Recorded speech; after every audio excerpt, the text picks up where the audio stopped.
Thank you, and thank you for joining us. It's 30 years ago since tonight's guest embarked on a career in pop music. Since then, he's survived the pitfalls of a whimsical industry and become a permanent fixture in pop's Hall of Fame.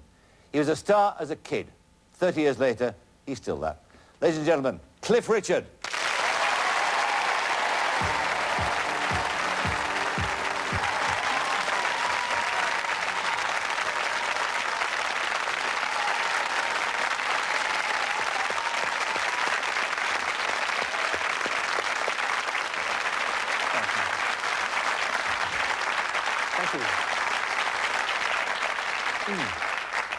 So 30 years on, eh? Yes, I know, it's amazing, really, isn't it? Still enjoying it?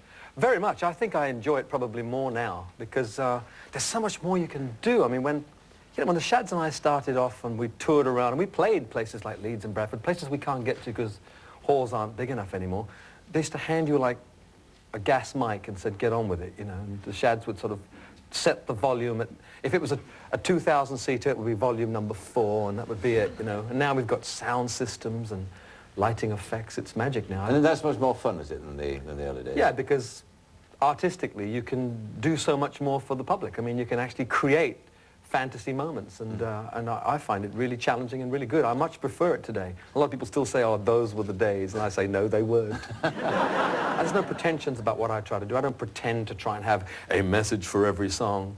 It's just a matter of making good pop rock music, and that's kept me very light when it comes to my music. I mean, I'm not bothered about being heavy or progressive. If you allow your tastes in music to just filter through, if you allow the influences of all the people around you to just filter through your record, it's inevitable that you will remain contemporary, which is what's happened to me. I'm very fortunate. Well, you must be doing something right. You've been doing it for 30 years. I mean, yeah, it's...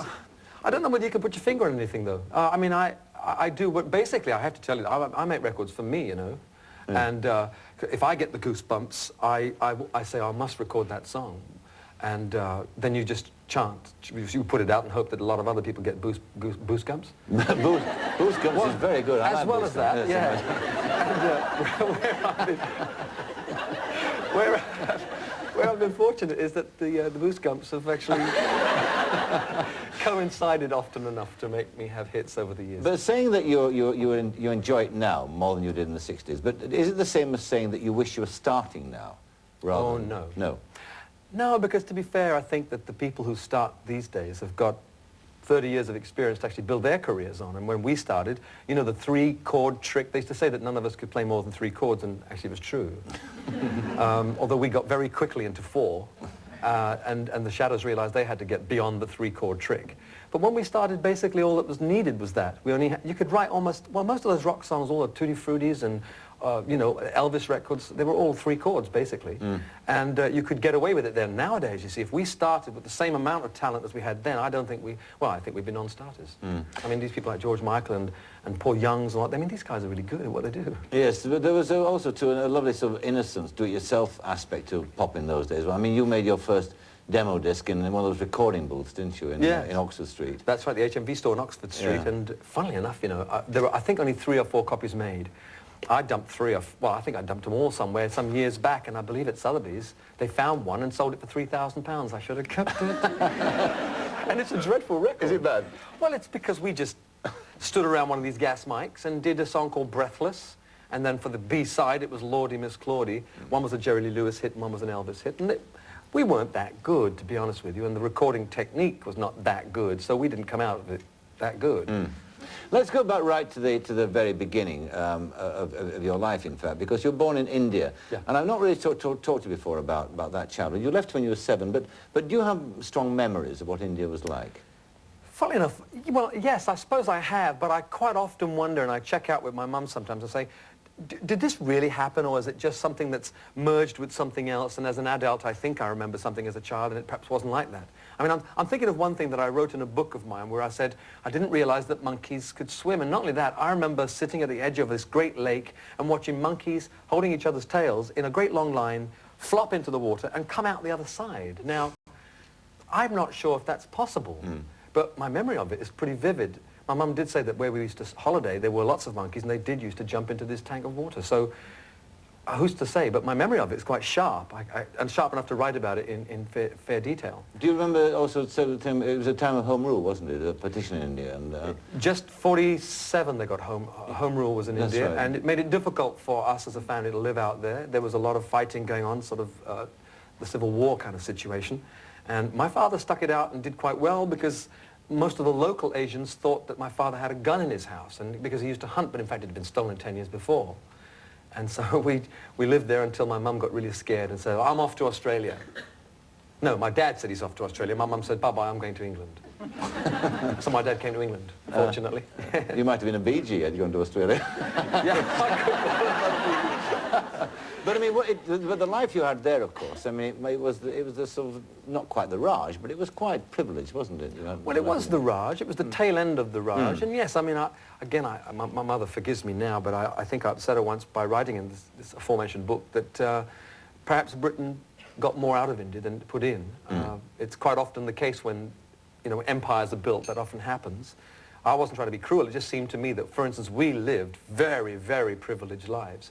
I'm glad we did, though, because it made a terrific contrast when my father brought us to England. We were really poverty-stricken. I mean, it was really... Was it bad?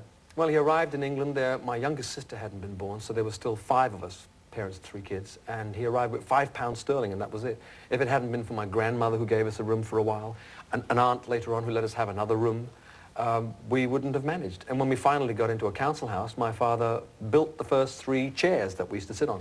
I can remember my mother crying night after night because, you know, when you've had a fairly comfortable, easy life, to be thrown into something you cannot relate to, like poverty, it must have been difficult for her. For us kids, I don't remember feeling upset or sad about it. Just it was just the norm, I suppose. For me, it didn't matter that we'd come from, you know, this rich life into a poverty-stricken one. What about school, though? I mean, that must have been very different for you, too. I mean, being accepted or not accepted by a new group of people. Well, in fact, funnily enough, I was quite swarthy then. I mean, I'm swarthy now because I've been to Australia. But, although it's wearing off, isn't it? But in India, obviously, as a child, I'd kind of lived outdoors and in shorts all the time. So when I arrived in England, I was kind of brownish. And I remember them, the thing that annoyed me was that they kept asking me where my teepee was. Because I'd said I'd come from India. And of course, you know, my dad said, well, tell them they don't know what they're talking about. Teepees are red Indians, this is, you know, Asian Indians. And of course, you know, this little 7-year-old go, I come from Asian India, you know, not teepees and all that. And I used to get into terrible fights because they kept calling me Indie bum and all that. Indie bum? Yeah. I mean, they'd never even seen it. I hate to say this, but I used to fight almost every day for the first year of my life in school in England. And it was, you know, I used to arrive in the playground, and then because this business about being slightly different, you were ostracized, and I used to just fight all the time. Either that or put up with being kicked around by 10 bullies. And so I used to come back black and blue, and, you know. But I think it was good for me. I enjoy it now, because I now know that I could do it if I wanted to. And also the other thing, too, about the poverty. I mean, does that give you a kind of touchstone for the rest of your life? I mean, having gone through that. Yes, I find it very strange that nowadays, for instance, you know, those of us who have been really poor, for instance, and make it, and therefore are now no longer poor, because I'm not poor, not at all. I'm a wealthy, I was going to say young man, but I'm wealthy. And a lot of people say, though, and it's really strange, if you try to say something about the poor, it's almost as though now, though, because I'm no longer poor, that I have no right to have any say on it or understanding of it. Whereas, in point of fact, having experienced it for those early years of my life, I'm really grateful now. I mean, in fact, that's probably why I still apologize to my accountant if I buy a suit. But coming again from that background, then, I suppose that really inevitably what your parents were looking for you, and you were possibly looking for too, was a safe job. Yeah, you know, I mean, I took over. I worked in my father worked for a company, and he got me a job in the office.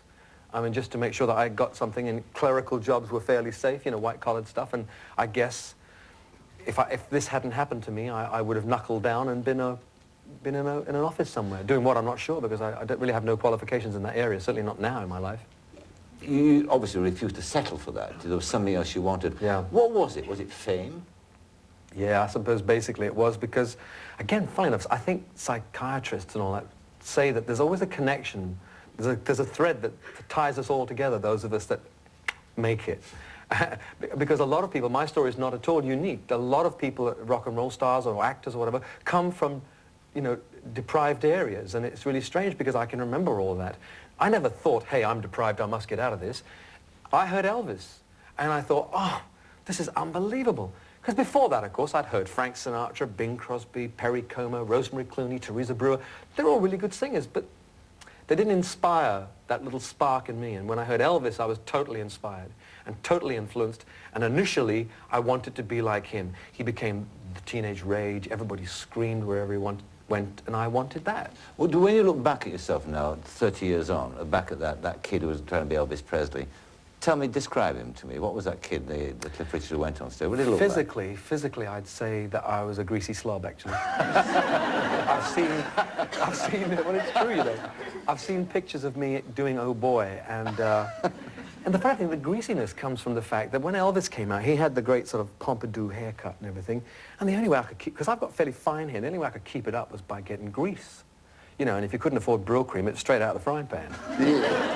And it used to, you know, so there was this greasy sort of look, and I did slob around a bit. I mean, I didn't wear particularly great clothes. I was probably the first real bad taste dresser in this country. You know, I used to wear pink socks and pink jackets, you know, and fluoresce around the place. And then you had that lip too, didn't you? That sort of... Oh yeah, I can't do it as much now.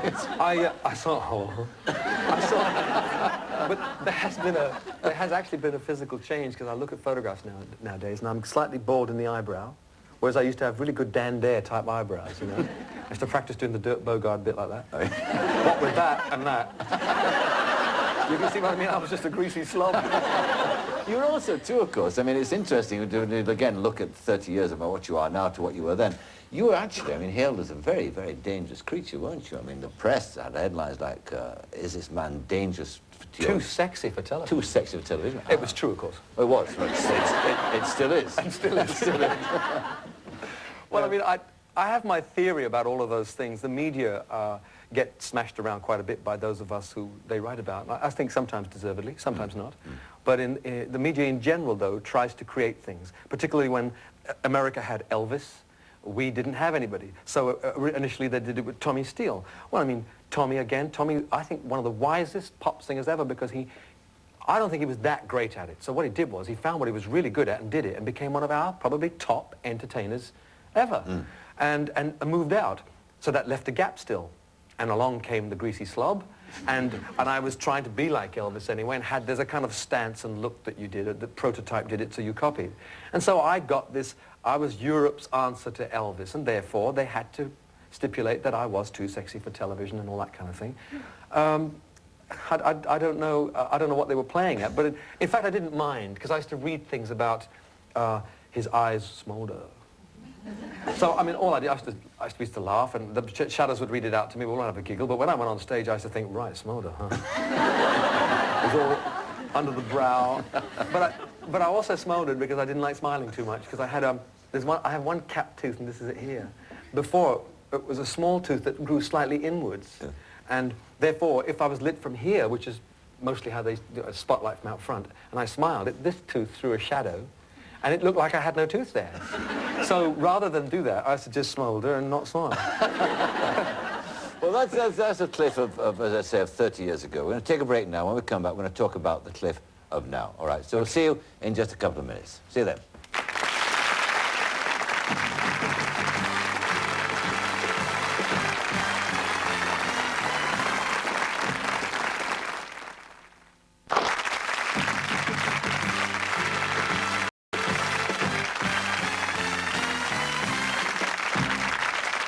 Welcome back. My guest is Cliff Richard. Cliff, we were talking there about the early days, and you mentioned the fact that you were ambitious, you wanted to be famous, you wanted to be Elvis Presley.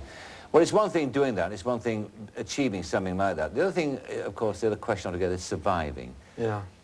Did you actually, very early on, draw up a kind of battle plan for survival? Or was there a single influence in your life that led to survival? There wasn't a battle plan because at that particular time in my career, it was so early that I hadn't thought of longevity at all. I mean, I assumed that I might last a couple of years, I don't know, and if I'd lasted 2 years, then there was a possibility that I might make 5, and then 10 would be a bonus.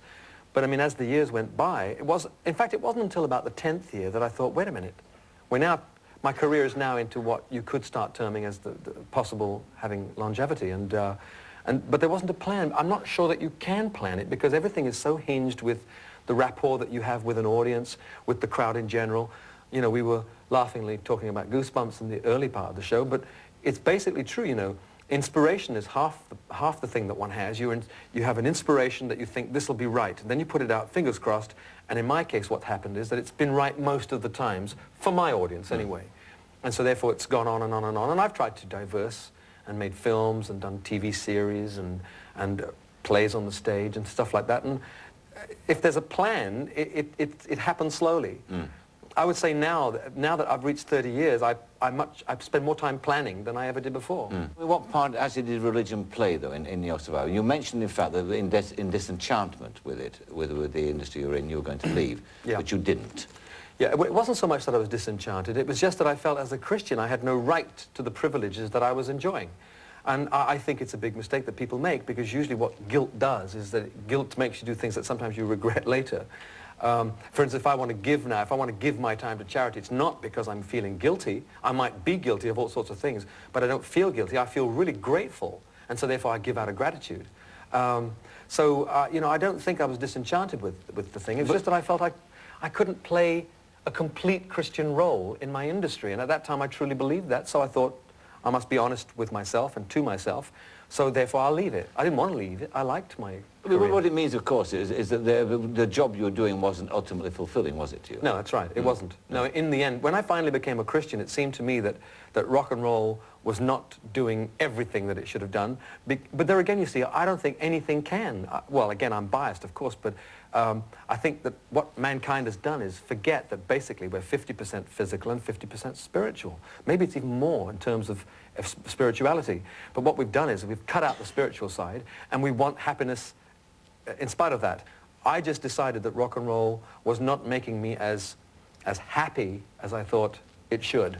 And so I looked in another direction, and I found my faith. Yes, now that's not unusual, that, because, I mean, people in your particular industry, any industry, have looked for other things too, to drugs, for instance, to booze, to mysticism, to whatever it might be. Yep, that's right. The point is, though, what's interesting, and perhaps you can sort of answer this, is that if you have somebody who sits here and says, you know, I turn to booze, or somebody who comes on and says, I'm a capitalist, or I'm a communist, or whatever, people listen to the point of view and think, oh, that's all right. If you come on and say, I believe in God, I'm a Christian, somehow you become a crackpot, don't you? Have you noticed that? Yeah, I must admit, I felt that more in the early days of my Christianity. Maybe I did it wrong. Maybe I came on too strong. I don't know. But there was this feeling that, oh, well, you know, here comes the crackpot, here comes the God slot.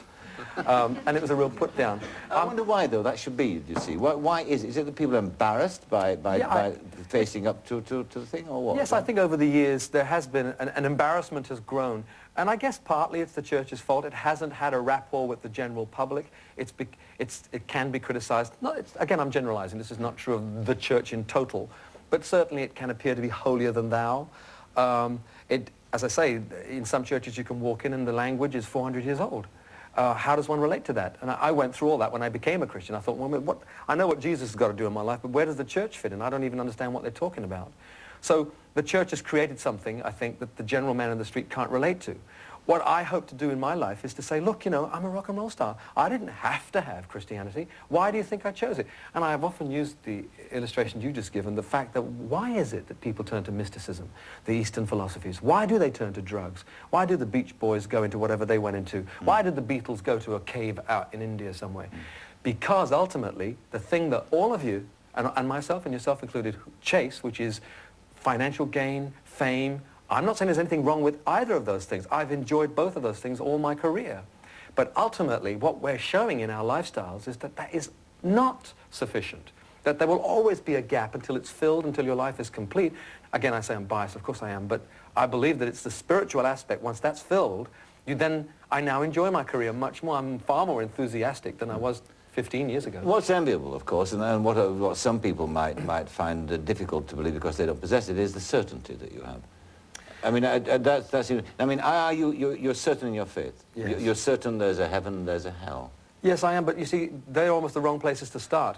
My certainty of those facts is because of my certainty of the existence of Jesus.